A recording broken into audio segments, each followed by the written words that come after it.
Bismillahirrahmanirrahim. Assalamualaikum warahmatullahi wabarakatuh. Salam sejahtera untuk hadirin sekalian, untuk kita semua.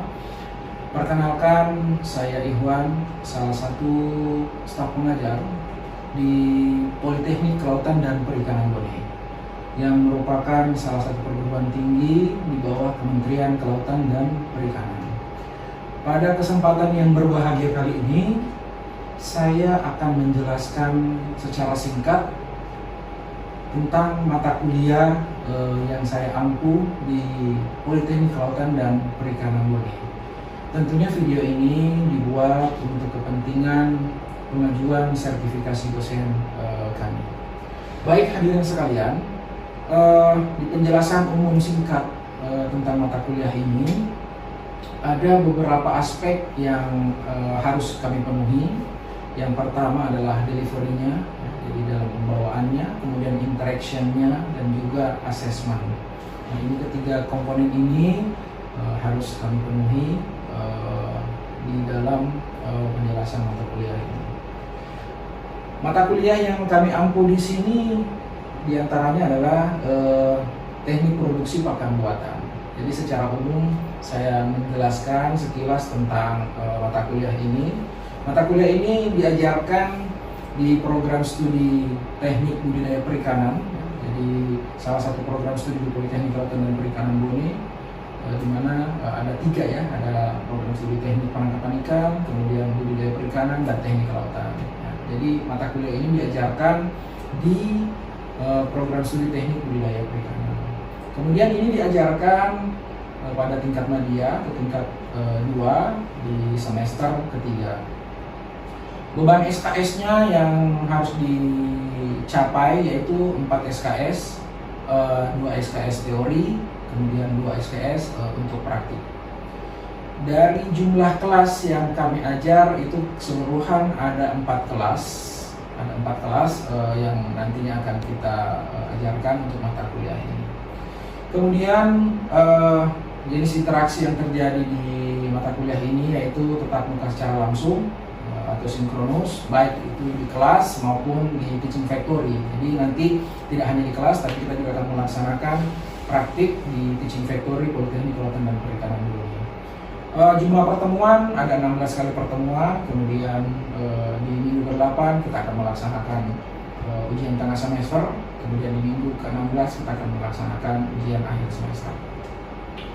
Selanjutnya terkait dengan kemampuan peserta didik yang diharapkan pada mata kuliah ini, itu tertuang di capaian pembelajaran, bahwa dengan taruna mempelajari mata kuliah ini, itu diharapkan mampu melakukan kegiatan produksi pakan buatan bagi budidaya perikanan secara tepat. Tentunya ini sesuai dengan pedoman cara budidaya ikan yang baik. Baik hadirin sekalian, saya akan menjelaskan secara detail materi setiap pertemuan di mata kuliah ini. Di pertemuan pertama, kita akan menjelaskan fungsi dan peranan pakan buatan. Jadi ada 3 kompetensi yang akan dicapai di sini, yaitu fungsi dan peranan pakan buatan, kemudian syarat bahan baku pakan buatan, kemudian perkembangan teknologi pakan buatan. Metode pembelajaran yang kami ambil di sini adalah ceramah, karena ini hanya bersifat pendahuluan, jadi gambaran umum tentang pakan buatan tersebut. Kemudian indikator penilaiannya, yang pertama mahasiswa atau taruna diharapkan mampu menjelaskan fungsi dan peranan pakan buatan pada kegiatan budidaya. Kemudian yang kedua, dengan tepat mampu menguraikan syarat-syarat bahan baku pakan buatan. Kemudian yang ketiga, bisa menjelaskan dengan tepat perkembangan teknologi pakan buatan. Adapun bentuk penilaian yang kami lakukan di sini adalah pertanyaan tertulis, ya. Jadi ada daftar pertanyaan tertulis. Kemudian di pertemuan kedua atau di minggu kedua, kompetensi yang akan dicapai atau materi pembelajarannya adalah sistem pencernaan ikan. Ini kita lakukan metodenya dengan ceramah dan observasi. Jadi kita akan mengajarkan atau menyampaikan bagaimana sistem pencernaan ikan itu sendiri, Makanya metode yang digunakan tidak hanya dengan ceramah tetapi dengan observasi supaya peserta didik bisa betul-betul melihat dengan jelas bagaimana sistem atau cara kerja pencernaan daripada ikan itu sendiri. Indikator penilaian kita adalah taruna atau mahasiswa dapat menjelaskan dengan tepat, kemudian juga bisa menguraikan sistem pencernaan ikan. Nah, bentuk penilaiannya berupa daftar pertanyaan tertulis dan lembar checklist observasi. Selanjutnya, untuk di pertemuan ketiga, materi pembelajarannya adalah food habit dan feeding habit. Metode pembelajaran yang akan kita laksanakan di sini adalah ceramah dan juga ada observasi. Indikator penilaiannya adalah menjelaskan dengan tepat sekaligus menguraikan food habit pada ikan. Kemudian demikian juga dengan feeding habit pada ikan. Selanjutnya mahasiswa juga diharapkan mampu menunjukkan contoh daripada feeding habit tersebut. Nah, bentuk penilaiannya yaitu pertanyaan tertulis dan lembar checklist observasi. Selanjutnya di pertemuan keempat, materi pembelajarannya adalah nutrisi pakan yang terdiri dari protein, karbohidrat, lemak, vitamin, dan mineral. Kemudian kompetensi atau materi yang kedua adalah bahan baku nabati. Metode pembelajarannya adalah metode ceramah dan observasi. Kemudian indikator penilaiannya dengan tepat menjelaskan kandungan nutrisi, bahan baku pakan, dan fungsinya masing-masing. Kemudian dengan tepat mampu menguraikan dan membedakan jenis-jenis bahan baku nabati. Bentuk penilaiannya berupa daftar pertanyaan tertulis dan lembar checklist observasi. Selanjutnya di pertemuan kelima, materi pembelajarannya ada 3, yaitu bahan baku hewani, bahan baku bahan tambahan, dan bahan alternatif. Metode yang kita laksanakan di sini adalah ceramah dan observasi. Kemudian indikator penilaiannya adalah ketepatan dalam menguraikan dan membedakan jenis-jenis bahan baku hewani, kemudian ketepatan menguraikan dan membedakan jenis-jenis bahan tambahan, dan ketepatan menjelaskan bahan alternatif, dalam hal ini maggot. Nah, untuk bentuk penilaiannya adalah daftar pertanyaan tertulis dan lembar checklist observasi. Berikutnya, di pertemuan ke-6, materi pembelajaran yang akan kita capai yaitu mengenal bahan baku lokal. Kemudian yang kedua adalah menghitung kebutuhan pakan. Nah, metode pembelajaran yang kita tetapkan di sini ada 3, yaitu ceramah, observasi, dan juga praktik. Nah, untuk indikator penilaiannya diharapkan taruna atau mahasiswa itu mampu menguraikan dan membedakan jenis-jenis bahan baku lokal dengan tepat. Kemudian yang kedua, mampu menghitung kebutuhan bahan baku pakan. Bentuk penilaiannya ada daftar pertanyaan tertulis, lembar checklist observasi, dan juga makalah hasil praktik. Di pertemuan ke-7, materi pembelajarannya adalah analisa usaha pakan buatan. Untuk metodenya ceramah dan praktik. Kemudian indikator penilaiannya adalah ketepatan dalam menganalisa usaha pakan buatan. Bentuk penilaian yang kita tetapkan adalah daftar pertanyaan tertulis, kemudian juga ada makalah hasil praktik. Selanjutnya kita akan melaksanakan ujian tengah semester di pertemuan ke-8. Untuk pertemuan ke-9, materi pembelajarannya yang pertama adalah menghitung formulasi pakan dengan metode aljabar. Kemudian yang kedua, menghitung formulasi pakan dengan metode worksheet. Nah, adapun metode pembelajaran yang kita gunakan adalah ceramah dan juga praktik. Ini praktik melakukan penghitungan pakan. Indikator penilaiannya adalah menghitung formulasi pakan dengan tepat, baik itu metode aljabar maupun metode worksheet. Kemudian bentuk penilaiannya adalah daftar pertanyaan tertulis dan juga makalah hasil praktik. Untuk pertemuan ke-9 ini, meskipun tuntutan di silabus atau di kurikulum kita ada 2, namun saya nanti akan menambahkan juga materi tentang formulasi pakan, yaitu metode Pearson Square, karena ini juga merupakan salah satu metode yang barangkali menjadi dasar yang perlu dipahami oleh peserta didik atau mahasiswa atau taruna sebelum mempelajari metode aljabar maupun metode worksheet. Kemudian di pertemuan ke-10 materi pembelajarannya ada 2, yaitu menyiapkan bahan baku pakan, kemudian menyiapkan alat dan sarana terkait dengan pembuatan pakan. Sehingga metode pembelajarannya adalah ceramah dan juga praktik. Yang menjadi indikator penilaiannya adalah ketepatan dalam menjelaskan dan melakukan langkah-langkah penyiapan bahan baku pakan dan juga sarana dan prasarana. Tentunya bentuk penilaiannya adalah daftar pertanyaan lisan dan juga makalah hasil praktik. Selanjutnya di pertemuan ke-11 materi pembelajarannya adalah membuat pelet, membuat suspensi dan emulsi. Sehingga metode pembelajaran yang kita tetapkan adalah ceramah dan praktik. Kemudian indikator penilaiannya adalah mampu menjelaskan dengan tepat dan melakukan melakukan langkah-langkah pembuatan pelet, suspensi dan emulsi. Adapun bentuk penilaiannya daftar pertanyaan lisan dan makalah hasil praktik. Di pertemuan ke-12 materi pembelajarannya adalah membuat wafer dan membuat crumble. Metodenya adalah ceramah dan praktik. Indikator penilaiannya menjelaskan dengan tepat serta mampu melakukan langkah-langkah pembuatan wafer dan crumble. Bentuk-bentuk penilaian daftar pertanyaan lisan dan makalah hasil praktik. Di pertemuan ke-13 ini merupakan kelanjutan daripada materi-materi sebelumnya. Jadi setelah taruna atau mahasiswa membuat pakan, kita harus mampu melakukan pengujian. Nah, ini merupakan materi di pertemuan ke-13. Jadi ada pengujian fisik dan ada uji kimia. Sehingga metode pembelajaran yang kita tetapkan adalah ceramah, observasi dan praktik.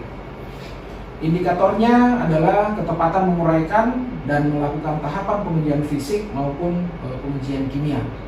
Dan bentuk penilaiannya adalah daftar pertanyaan tertulis, lembar checklist observasi, dan juga makalah hasil praktik. Materi pembelajaran yang selanjutnya di pertemuan ke-14 yaitu membuat pelet, membuat suspensi dan emulsi. Metodenya adalah ceramah dan praktik. Sehingga indikator penilaian kami di sini adalah ketepatan dalam menjelaskan dan melakukan langkah-langkah pembuatan pelet, suspensi dan emulsi. Untuk bentuk penilaiannya adalah daftar pertanyaan lisan dan makalah hasil praktik. Di pertemuan ke-15 kita akan menyampaikan materi sarana penyimpanan. Jadi ini merupakan rangkaian rangkaian materi yang berkesinambungan. Setelah pakan tersebut dibuat, selanjutnya adalah proses penyimpanan. Ya. Maka di pertemuan ke-15 ini mahasiswa atau taruna diharapkan bisa dengan tepat menguraikan sarana dan prasarana pakan buatan, ya, sarana penyimpanan. Kemudian yang kedua, menjelaskan dengan tepat metode penyimpanan sesuai dengan prinsip first in first out atau FIFO. Maaf, tadi belum sempat saya sampaikan. Metode pembelajarannya adalah ceramah, praktik dan observasi. Adapun bentuk penilaiannya adalah daftar pertanyaan lisan dan makalah hasil praktik. Nah, di pertemuan ke-16 merupakan akhir daripada pembelajaran di semester berjalan. Itu dilaksanakan ujian akhir semester untuk mengevaluasi tingkat kemampuan daripada atau tingkat pemahaman daripada taruna atau mahasiswa kita. Nah, hadirin sekalian yang kami banggakan, selanjutnya kami akan menyampaikan atau menunjukkan video, salah satu video pembelajaran klasikal yang akan kami tunjukkan pada kesempatan kali ini. Demikian, saya ucapkan terima kasih. Saya Ikhwan. Wassalamualaikum warahmatullahi wabarakatuh.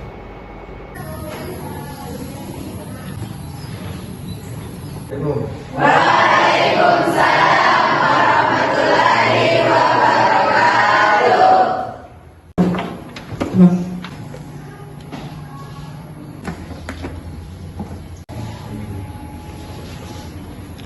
Mohon izin Bapak dosen untuk keseluruhan.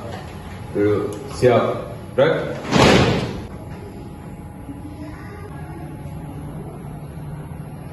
Lapor kelas TBPA remaja jumlah 36 orang siap menerima materi. Setelah ini pimpin doa, kemudian istirahatkan. Siap. Memulai pembelajaran dengan berdoa. Di tempat, break. Selamat pagi.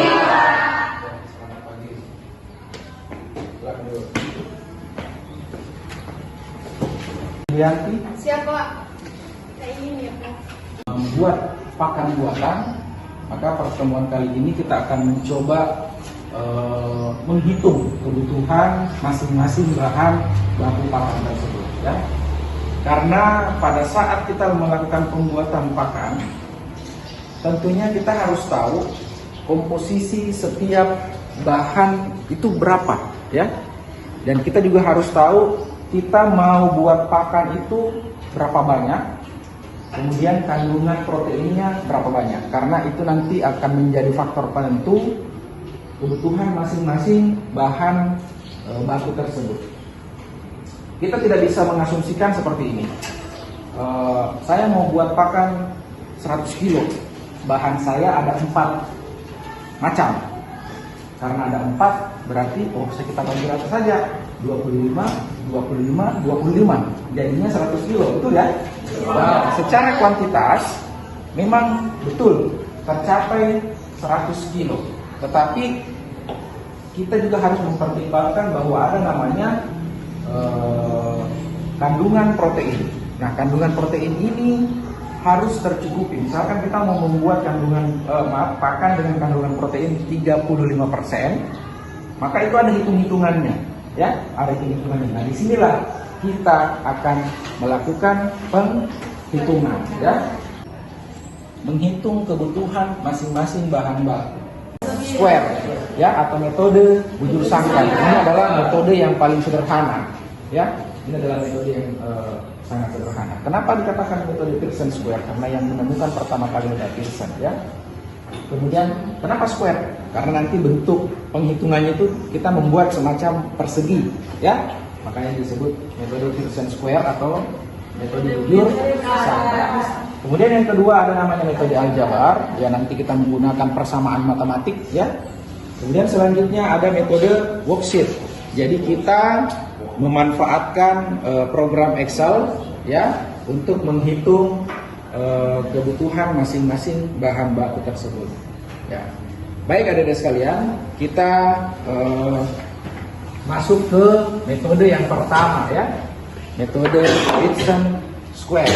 Yang pertama, kita harus mengidentifikasi dulu kandungan nutrisi protein masing-masing bahan, ya. Apakah kita langsung saja ke contoh, ya? Jagung, ada tepung kedelai, ada tepung motor, ya. Jadi ini semisal bahan yang ada di sekitar kita, yang tersedia di kita. Ketika bahan-bahan ini sudah tersedia, hal yang perlu kita ketahui lebih lanjut lagi adalah berapa kandungan protein masing-masing bahan tersebut. Nah, informasi ini bisa kita dapatkan dari berbagai macam sumber, ya. Bisa kita dapatkan dari hasil-hasil penelitian, ya. Kemudian bisa juga kita baca dari berbagai macam literatur. Nah, sehingga ini mutlak harus ada. Jadi harus kita munculkan ini dulu, ya. Nah, sini tepung kedelai kandungan proteinnya 12,5%. Tepung ikan 62,9%. Kemudian kandungan proteinnya 35%. Ya. Oke. Jadi yang di atas kita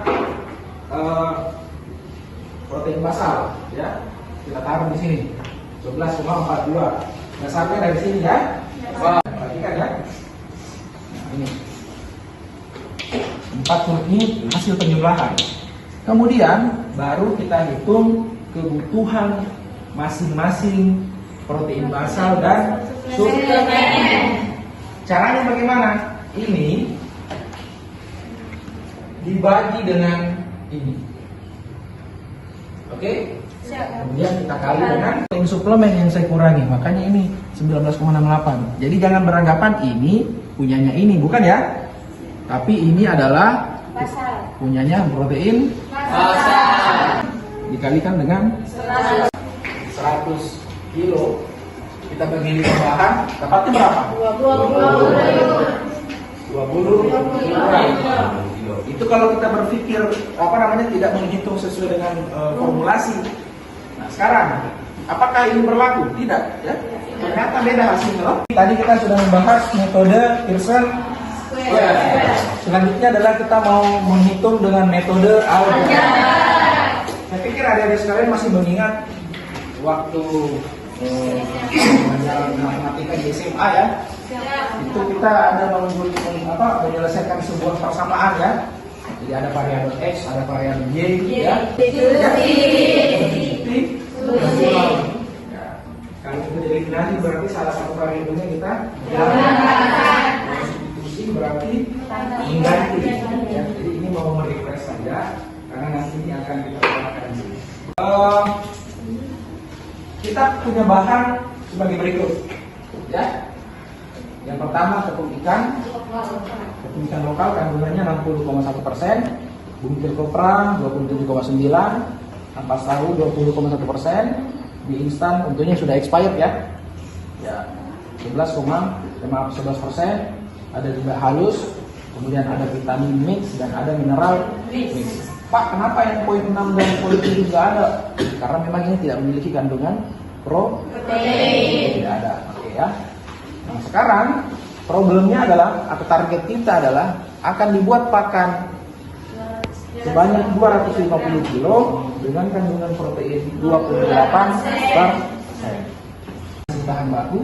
Nah, jadi ini sedikit berbeda metodenya dengan yang tadi ya, dengan metode Pearson Square ya. Oke. Baik, sekarang bagaimana menyelesaikannya kita lihat. Yang pertama, identifikasi kandungan nutrisi protein masing-masing bahan. Berandai-andai dulu ya, berandai-andai. Jadi mengumpamakan beberapa kebutuhan bahan itu kita tentukan persentasenya. Ya, kita mengumpamakan. Jadi tepung ikan lokal kita misalkan formulasinya 20%. Artinya dia 20% dari total bahan yang ada. Ya. Kemudian bungkil kopra, ya kita misalkan X, berarti kita kosongkan ya. Kemudian ampas tahu, kita misalkan dia 14% saja. Kemudian mie instan, kita misalkan Y, ya. Kemudian dedak halus, kita misalkan 15%. Kemudian vitamin mix dan mineral itu masing-masing 0,5%. Nah di sini kita kasih catatan bahwa persentase formulasi bahan aditif ya ini adalah termasuk kategori bahan aditif, bahan tambahan ya. Itu disarankan kurang dari 2%. Jadi sebaiknya formulasi bahan aditif ini tidak lebih dari 2%. Ini 0,5 tambah 0,5 1. Berarti masih di bawah 2%. Masih di bawah 2. Oke. Jadi ini perumpamaan dulu ya. Perhatikan, ini perumpamaan. Sekarang dari tabel di atas kita bisa membuat asumsi. Perhatikan bahwa maka tadi 20 ditambah X ditambah 14 tambah Y ditambah 15. Kenapa 99? Ya, yang satunya ini sudah dijalankan. Toh? Sampai sini mahal ya? Kemudian kita lebih sederhanakan lagi. Ya, dapatlah persamaannya yang kedua, X tambah Y sama dengan 50. Ya, saya pikir sampai di sini paham ya? Oke, lanjut. Ya, kita mengumpamakan. Jadi tepung ikan lokal kita misalkan formulasinya 20%. Artinya dia 20% dari total bahan yang ada. Ya. Kemudian bungkil kopra, ya kita misalkan X, berarti kita kosongkan ya. Kemudian ampas tahu, kita misalkan dia 14% saja. Kemudian mie instan, kita misalkan Y, ya. Kemudian dedak halus, kita misalkan 15%. Kemudian vitamin mix dan mineral itu masing-masing 0,5%. Nah, di sini kita kasih catatan bahwa persentase formulasi bahan aditif, ya, ini adalah termasuk kategori bahan aditif, bahan tambahan, ya. Itu disarankan kurang dari 2%. Jadi sebaiknya formulasi bahan aditif ini tidak lebih dari 2%. Ini 0,5 tambah 0,5 1. Berarti masih di bawah 2%. Masih di bawah 2. Oke. Jadi ini perumpamaan dulu ya. Perhatikan, ini perumpamaan. Sekarang dari tabel di atas kita bisa membuat asumsi. Perhatikan bahwa jika persentase formulasi 0,57.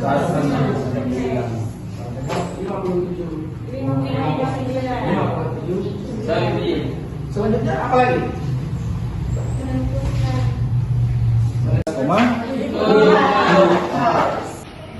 Untuk metode selanjutnya adalah metode worksheet, ya. Nah, ini nanti kita akan menggunakan bantuan laptop, ya, karena mutlak harus dikerjakan di laptop dengan menggunakan Excel, ya. Nanti insya Allah pekan depan kita akan menghitung formulasi pakan dengan metode ini. Ya, baik. Untuk di akhir materi saya ingin memberikan soal, ya, soal perhitungan, ya, soal perhitungan formulasi pakan. Silakan adik-adik sekalian menghitung, kemudian nanti yang sudah selesai boleh salah satu di antaranya naik ke depan, ya, ke depan sini untuk menuliskan hasil perhitungannya. Sudah ya, jelas ya? Baik, silakan perhatikan. Ya, nanti dipandu dari sini juga. Ya. Kelompokkan dulu ya. PB, PS. Kebutuhan PB.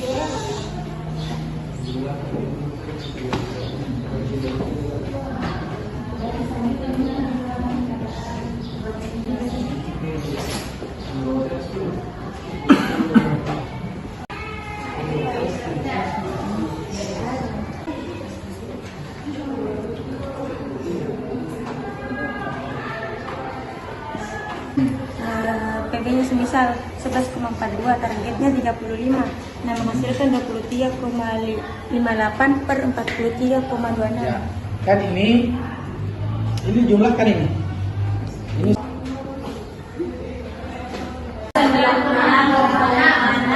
jadi 100 lagi.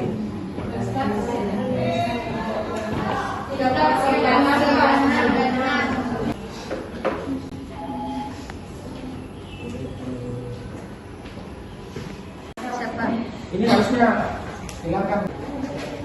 Oke, jadi cara menghitungnya seperti ini ya, adik-adik sekalian. Yang pertama tadi kita memisahkan dulu mana protein basal dan protein suplemen. Kemudian kita hitung rata-rata kebutuhannya masing-masing, baru kita masukkan di rumus Pearson square. Setelah itu kita hitung kembali kebutuhan masing-masing bahan, ya. Di sini ada tepung jagung, dedak halus, kanji dan seterusnya. Hitung formulasi pakan dengan metode Excel. Jadi mohon adik-adik sekalian bawa laptop atau notebook masing-masing. Nanti kita akan selesaikan persoalan-persoalan terkait dengan formulasi pakan dengan menggunakan metode Excel. Ya, baik adik-adik sekalian, demikian pertemuan kita hari ini.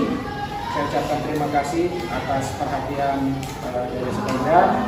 Tetap semangat dalam menuntut ilmu, ya. Kemudian jangan sungkan-sungkan kalau ada hal-hal yang tidak dimengerti, tidak dipahami, silakan ditanyakan.